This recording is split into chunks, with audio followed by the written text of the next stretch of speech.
Hi, welcome to Conversations That Matter, Talking with God. Last week we did Know Your God. And this week it just came to me that, you need to do Know Yourself. And we can only know ourselves when we know our God. Psalms 51, verse 1.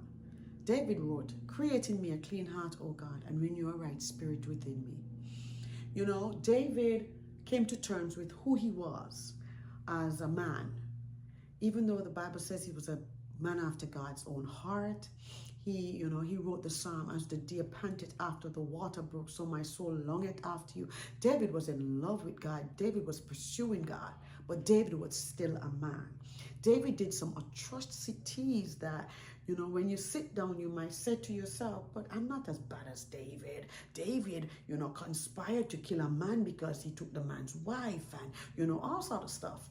But in context, in relation to our lives today, sin is sin.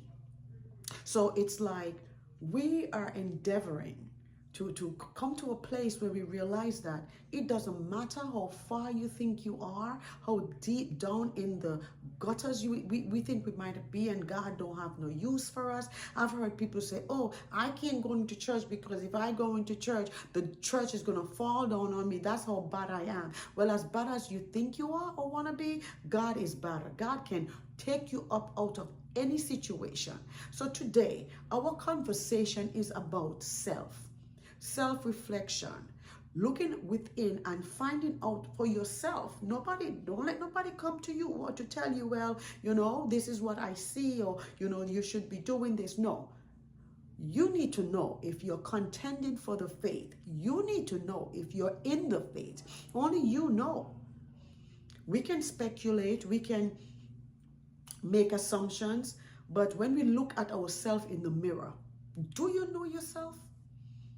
Do you know yourself? Can you really and truly be honest with yourself and say, just like David did, "Create in me a clean heart, O God"? Because at the end of the day, the Bible talks about our heart.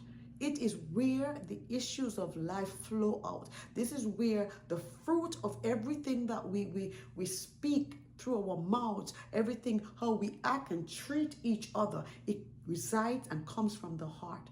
So let's give God our heart so that he can mold it, shape it, fill it, renew it, repurpose it, bring us to a place where we can say, "God, I know who I am because I know who you are and you've called me your child." Just like you said, David is the apple of your eye. I know I'm the apple of your eye, and there is nothing God won't do to reach you so that you can stand and say, "I know my God, therefore I know myself." This is Conversations That Matter, Talking with God.